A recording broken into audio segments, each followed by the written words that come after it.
이인영 원내대표가 선출된 이후에 처음으로 실시하는 의원총회입니다.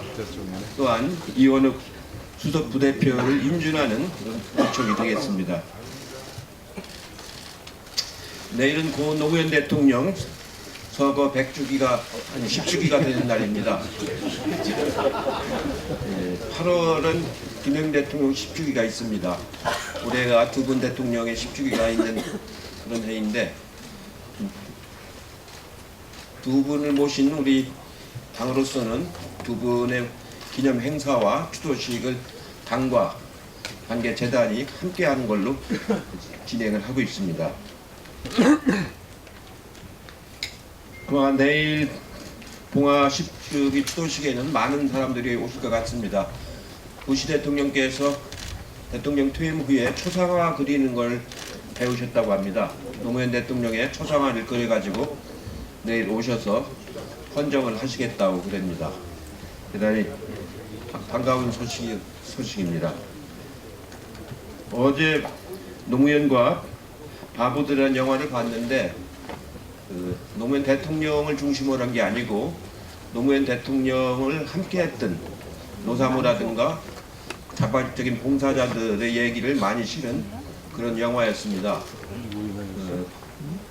기회가 되는 대로 의원님들도 한번 이렇게 보시면 좋을 것 같습니다.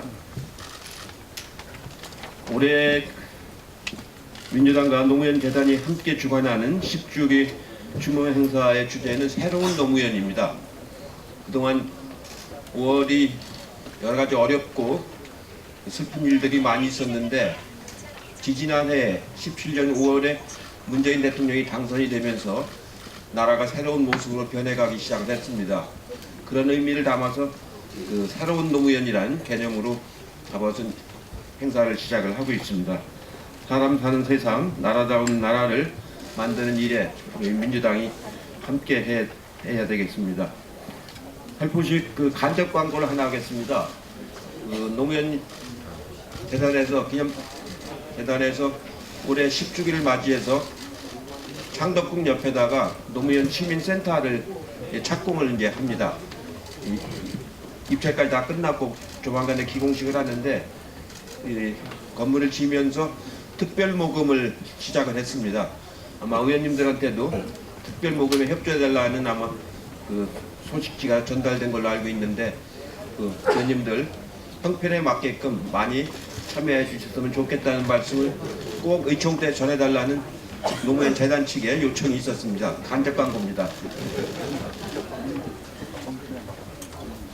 예, 이제 제1야당이 거리투쟁에 나선 지가 한 달이 거의 다 돼갑니다. 25일까지 한다는 거 보니까 이제 거의 마치는 것 같은데, 나가서 활동하시는 건 좋은데 하시는 말씀이 좀 지나치신 것 같아서 오늘 제가 최고회의 때 말씀을 드렸습니다. 어제까지 하신 것까지는 다 우리가 이제 받아들이겠는데, 오늘부터는 제발 좀 안 하셨으면 좋겠다는 그런 말씀을 드렸습니다. 다시 한번 제가 말씀을 드립니다.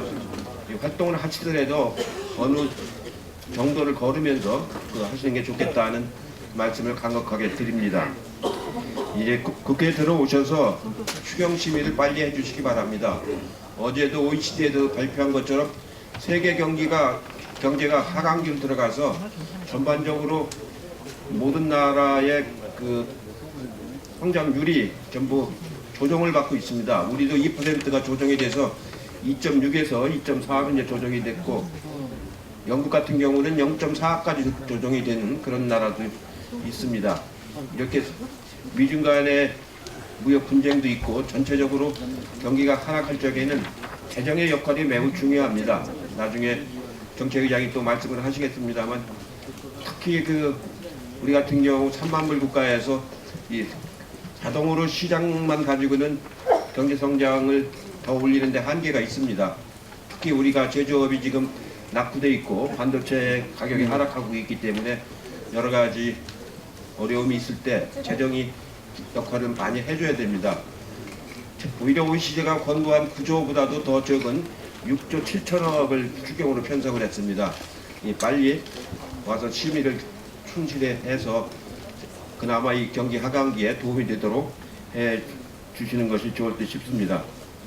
이 추경 예산안은 그 강원도 산불 피해 복구비, 포항 지진 피해 복구비, 미세먼지 대책비 이런 것들이 많이 포함되어 있습니다.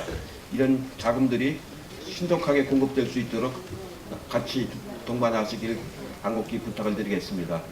오늘 아마 이따 의총에서 여러 가지가 나올 텐데 그 이인영 대표가 협상하는데 굉장히 지금 어려움을 겪고 있습니다.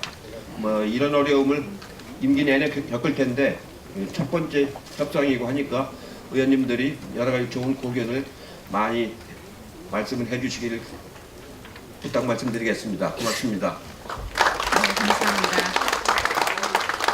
원내대표로 선출된 지 딱 2주일이 지났습니다.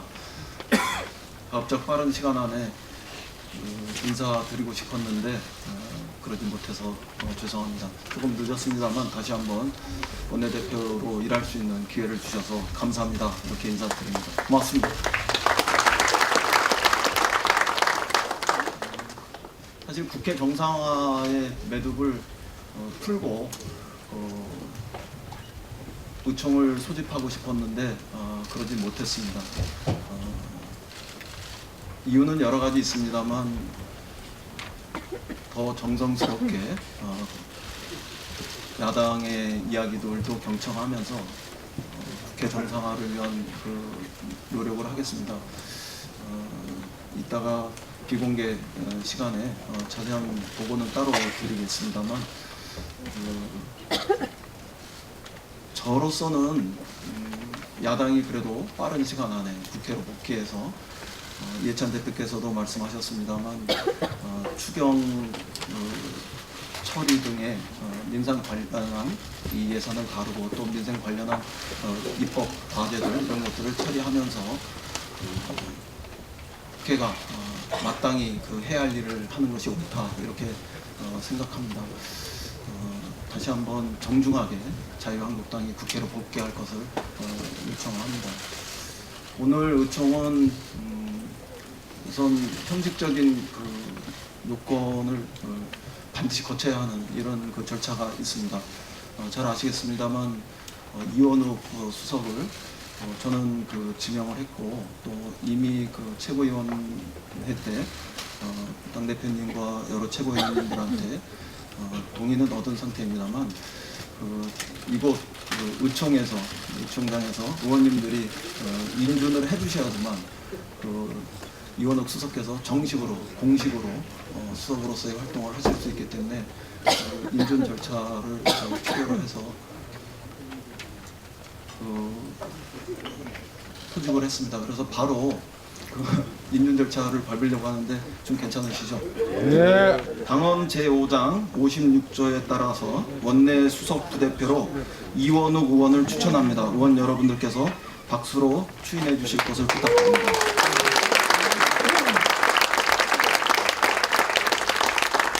네, 이것으로 그 이원욱 의원께서 제20대 국회 제4기 원내 수석 부대표로 선임되었습니다. 그러면 제가 의사봉을 두드리면은 우레와 같은 박수를 쳐주시고 이원욱 수석께서는 앞에 나와서 잠깐 인사하시도록 하겠습니다. 참으로 그 어깨가 굉장히 무겁고 마음 또한 돌멩이가 한 3,000근 정도 담아져 있는 느낌입니다. 어쨌든 국회를 빨리 정상화시키고 국민들이 바라는 새로운 대한민국 공정한 나라 만드는데 우리 이인영 대표님 그리고 이해찬 대표님 모시고 여러 의원님들과 소통하면서 열심히 들어가도록 하겠습니다. 고맙습니다. 처음에 제가 대변인 두 분을 부탁드렸는데요. 정춘숙 의원님하고 박찬대 의원님 지금 활동하고 계시고 앞으로 나오시죠. 그 다음에 가나다 순으로 이제 하겠습니다. 고용진 의원님 그리고 김영호 의원님, 김정호 의원님, 그 다음에 예? 부대표도 인정 받습니다. 그 다음에 맹성규 의원님, 박경미 의원님, 아닙니다. 이제 이응으로 가야 되니까 이규 의원님, 서삼석 의원님, 이규 의원님, 임종성 의원님, 재윤경 의원님, 표창원 의원님.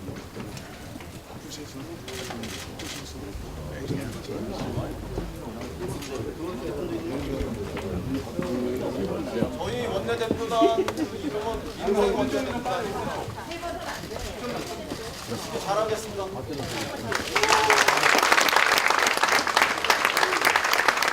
다음은 조정식 정책위원장님 나오셔서 신임 정책위원장 소개 및 대북 쌀 지원 추진 현황, 경제 동향 관련 보고 말씀해 주시겠습니다. 네, 박수로 맞아 주십시오.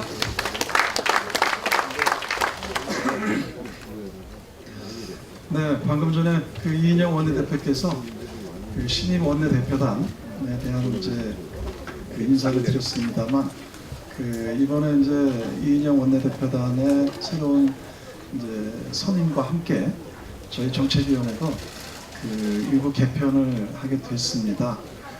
먼저 그 이원욱 수석님 정책위 정제위원장으로 지금까지 제3정제위원장으로 계셨는데 이제 영전에 가셨습니다.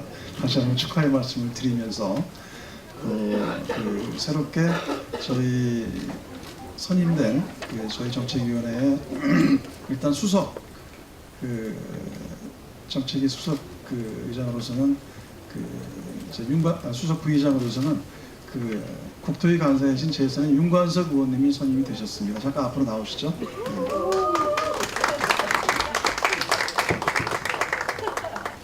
네, 그리고 정제위원장도 두 분이 새롭게 이제 선임이 되셨는데, 그 먼저 그 이정조위원장이 네, 국방위 우리 간사이신 민홍철 의원님이 네, 보임이 되셨습니다. 잠깐 앞으로 나오시죠. 네.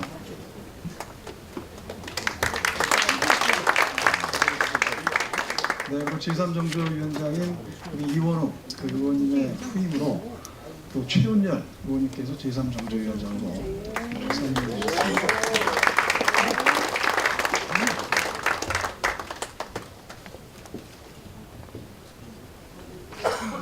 네, 그리고 나머지 정조위원장님들은 위임되셨기 때문에 따로 인사드리지 않고 새롭게 선임되신 이 세 분에 대해서 한꺼번에 합동 차렷 경례. 저기 김만석 씨는 잠깐 그래도 한 말씀 간단하게 열심히 하겠다고 말씀하시죠. 예, 감사합니다. 그 부족한데 또 4년차 이렇게 정책수석을 맡게 됐습니다. 앞에 한정혜 의원님이 수고 많이 해주셔서 감사드리고요. 집권여당의 힘은 정책에서 나온다고 믿습니다. 그러니까 저희가 내년 총선 승리를 하는데 정책이 기여할 수 있도록 우리 조정식 정책위원장님과 이해찬 이인영 당대표님과 원내대표님 지도부를 모시고 열심히 하겠습니다. 고맙습니다. 네, 아까 그 이인영 그 원내대표께서는 신임 그 원내대표단을 그 민생안정 그 원내대표단 네, 이렇게 민생 원내대표단 말씀하셨는데 또 같이 민생과 같이 가는 게 경제 활력입니다. 그러면서 저희 정책위원회는 그 경제 활력을 같이 지원하는 그런 또 정책이 될 수 있도록 그래서 민생과 경제 활력 이 두 가지를 모토로 해서 원내와 함께 열심히 분발하도록 하겠다는 그런 말씀을 드립니다. 네, 그리고 또 그 전까지 수고해 주셨던 우리 한정혜 우리 수석 부의장님, 또 이수혁 정조위원장님, 또 이원우 정조위원장님께도 감사하다는 말씀을 드리겠습니다.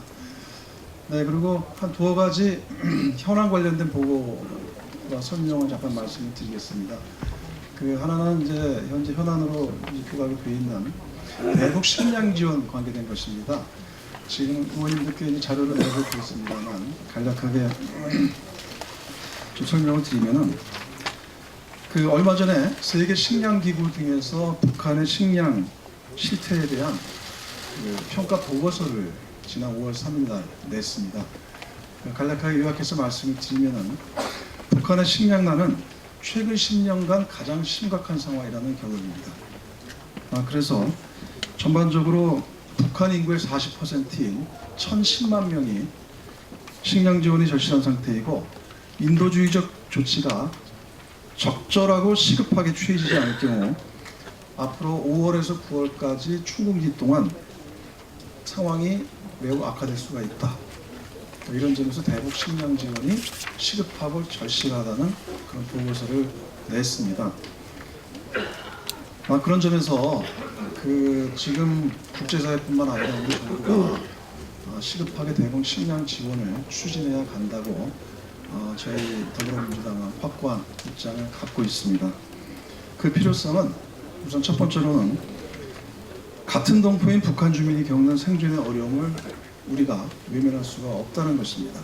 실제로 러시아나 중국 그리고 EU 등 국제사회에서도 뿐만 아니라 미국의 트럼프 대통령도 지난번 그 한미 정상 간의 통화에서 대북 식량 지원을 지지한다 이렇게 표명한 바가 있습니다.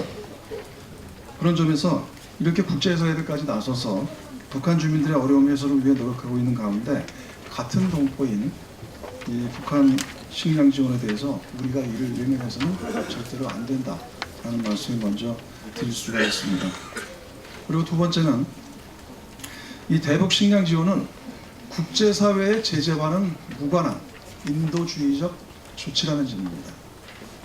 그렇기 때문에 우리가 국제사회와 우리가 마음을 먹으면은 언제든지 할 수 있는 그런 것이다. 그런 데서 우리 사회가 이에 대한 학위와 여론들을 빨리 모아야 된다.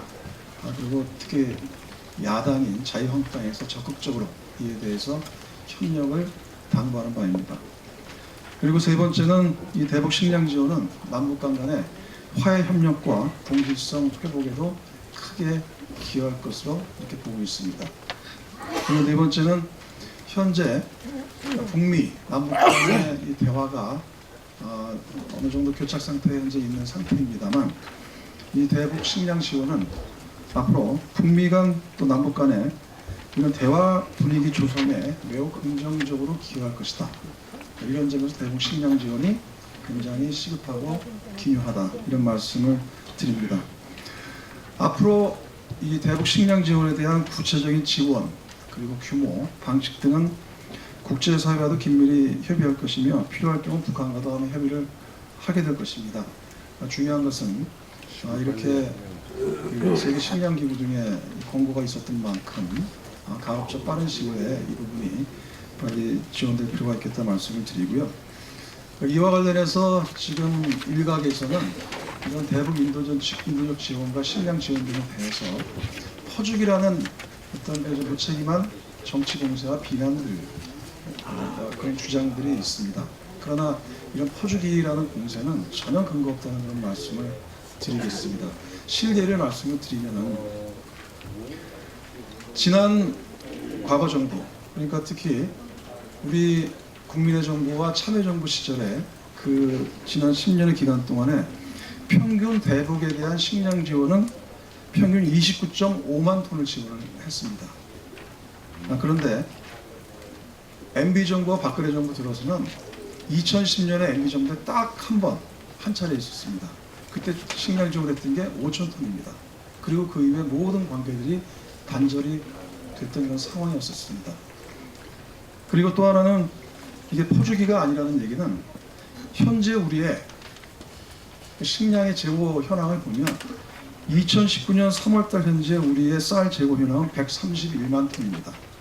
그래서 우리가 활용 가능한 이 국내산 물량을 대략적으로 약 35만 톤에서 40만 톤 가량을 우리가 활용할 수 있다고 이렇게 평가를 하고 있습니다. 그리고 이 131만 톤의 이런 재고들을 정부 양국으로서 창고에 관리하고 있는데 이 1년 동안 이 양국에 대한 관리 비용이 1만 톤당 37억 원입니다. 131만 톤을 환산을 하면 1년 동안 약 4,800억 원이 관리 비용으로 소모되고 있다는 얘기입니다. 이제 그런 점에서 우리가 적절한 규모의 대북 식량 지원을 하게 되면 북한 동포에도 이롭고 또 우리의 관리 비용도 절감할 수 있고 또 그리고 우리가 국제사회에서 또 일원으로서 우리가 인도주의적 우리 또 가치를 다할 수 있고 또 그리고 남북 북미 대화의 동력의 모멘텀이 될 수 있고 이런 점에서 일석사조의 효과를 거둘 수 있는 것이 바로 대북 식량 지원이다.